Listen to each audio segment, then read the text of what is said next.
2026 नए वर्ष पर मैं अपने पार्टी के सभी कार्यकर्ता नेताओं को बहुत बहुत बधाई और शुभकामनाएं देना चाहता हूं।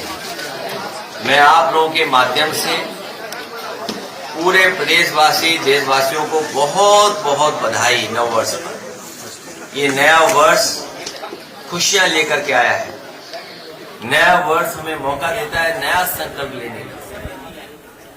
हम सब लोग संकल्प लेकर के कि देश की तरक्की कैसे हो, समाज की खुशहाली कैसे हो, उस रास्ते पे चल करके जो देश की मूल भावना है, बाबा साहब भीमराव अम्बेडकर जी ने जो रास्ता दिखाया संविधान का, उस पर चल करके डॉक्टर राम मनोहर लोहिया ने जो हमें समाजवादी चिंतन दिया और नेताजी और सबने मिलकर के एक सेकुलर रास्ता दिखाया, उस संकल्प को लेकर के हम लोग दोहराते हैं कि देश को और समाज को खुशहाल, सोशलिस्ट और सेकुलर बना करके तरक्की और खुशहाली की तरफ लेकर के जाए। अब कई अधिकारी चापलूसी रोटी बना रहे थे, वो किस नियम में था?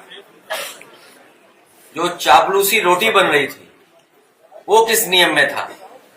अगर अधिकारी ये नियम बदल रहे हैं तो हम लोग सभी भगवानों को वहां के लगाएंगे और भगवानों के साथ साथ जो आयोजक हैं, जो आयोजन कर रहे हैं, मैं उनसे कहूंगा कि हमारे केदारेश्वर मंदिर के भी वहां पर कुछ स्थापना करें।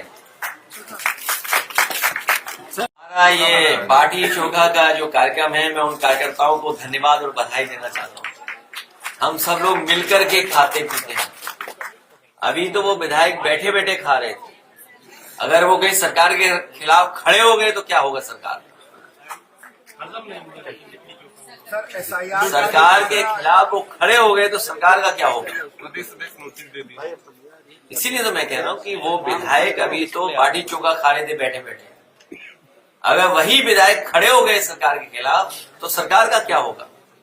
और इसलिए हम कार्यकर्ताओं को बधाई देंगे कि कार्यकर्ताओं ने बाटी चोखा का जो अच्छा कार्यक्रम किया, हम सब मिलकर के एक दूसरे के प्रति बहुत अच्छा व्यवहार है हमारे मिलजुल करके खाने का जो हमारा एक संस्कृति रही है, इसी तरह हम लोग एक दूसरे का सम्मान करते हैं।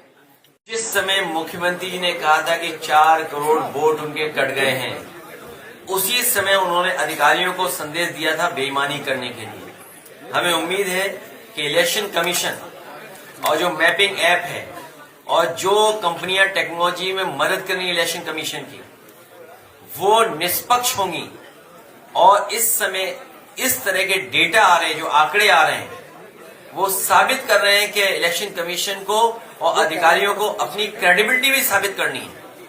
क्योंकि अगर आंकड़ों में फर्क आता है, स्टेट गवर्नमेंट के दूसरे आंकड़े हैं तो SIR के दूसरे आंकड़े हैं, तो और फिर इलेक्शन कमीशन को ये भी सोचना पड़ेगा फिर कि SIR का मतलब क्या हुआ, रिवीजन का मतलब क्या हुआ, इंसेंटिव उसका मतलब क्या हुआ।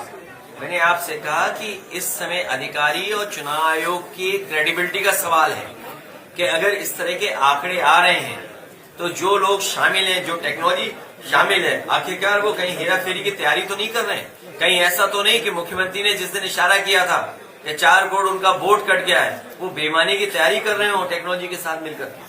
पश्चिम बंगाल में चुनाव क्या लगता है सर, वहाँ पे भी दिखाई? पश्चिम बंगाल में ममता बनर्जी जी बड़े वोटों से जीतने जा रही हैं।